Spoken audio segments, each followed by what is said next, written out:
Hey everybody, it's Chris back with another review for the Blue Collar Beer Gourmet. As I said last time, all the San Diego selections are over, and I am very sorry for that. Believe me, I wish that there were more of them. Nancy and I picked up quite a few bottles and cans while we were in San Diego over Thanksgiving for our honeymoon, and as they say, all good things must come to an end, so the San Diego selections have come to an end. However, in their place, I now have the son-in-law selections, or stepson selections, excuse me, stepson. This and the next two entries that you'll be seeing were actually sent to me by my son-in-law. Keep saying son-in-law, stepson is what I mean to keep saying.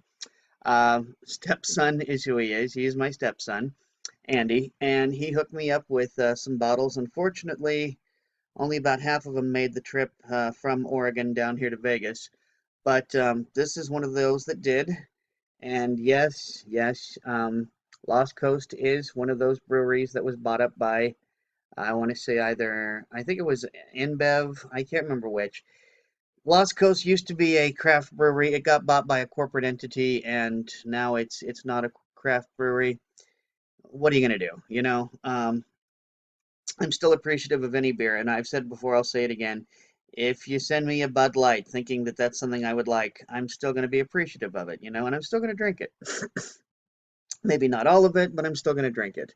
I did hop on Untapped and discovered that 22 of my friends have given this a cumulative score of 3.36.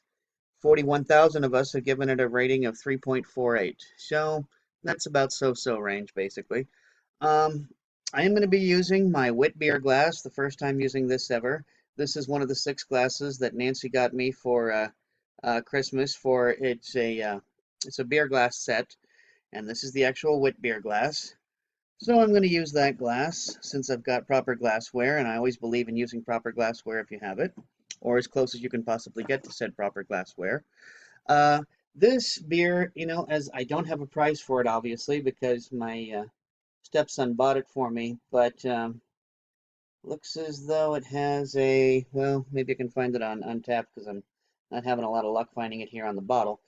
Untapped says it has a 4.8 ABV and 15 IBUs, so that sounds about right for a wit beer. Wit beers usually come in fairly low on the ABV.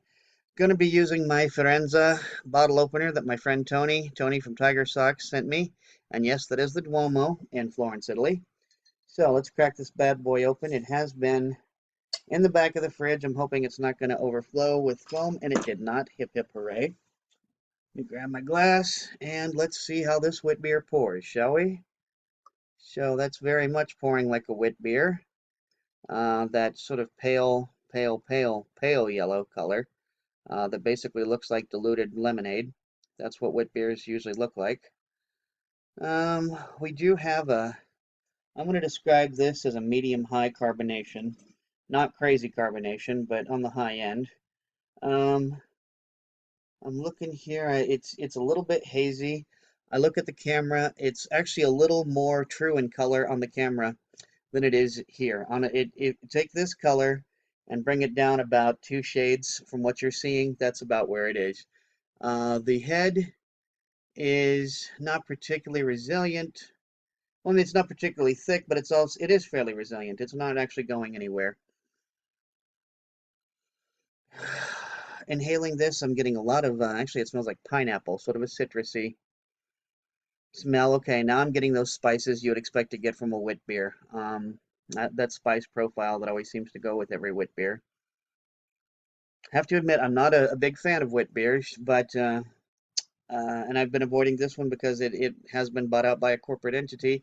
So sometimes you need things like, like stepsons who send you beer in order to get past things like that. Now you can see that head is starting to dissipate a little bit, but we're still maintaining that medium-high carbonation. So, hell, let's get to drinking, shall we? Cheers.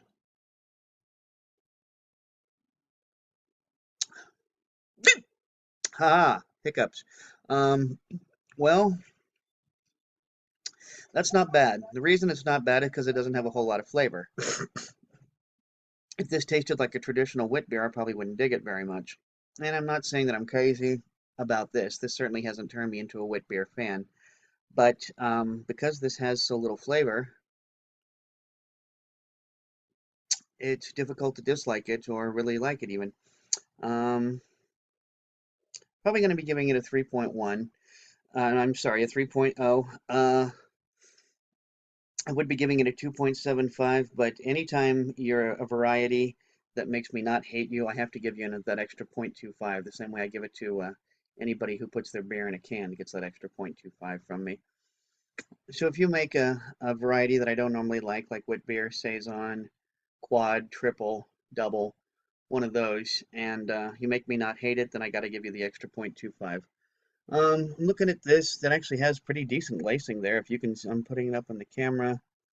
And yeah, that's really nice lacing actually. This is not a bad beer. It's refreshing. I mean, at a 4.8 ABV, with like I said, only 15 IBUs, it's not particularly bitter. It's pretty easy to drink. I'm going to describe it as a medium-low mouthfeel. There is a mouthfeel. There is no alcohol burn. Of course, when the ABV comes in less than 5%, you can pretty much plan on there not being an alcohol burn. All in all, this is not a bad beer. Like I said, it's not a great beer, but it's not bad. It's probably one of the better wit beers I've had. So anyway, there you have it. 12-ounce bottle of the Great White uh, Wit beer from Lost Coast Brewing. Lost Coast is I can't. Gee, Eureka, California. Geez, I can't remember what county Eureka's in, but anyway, somewhere in California. They're making this beer, and it ain't bad. It's just too bad that it got bought out by some corporate entity. So until next time, drink good beer, don't break the bank doing it, and cheers.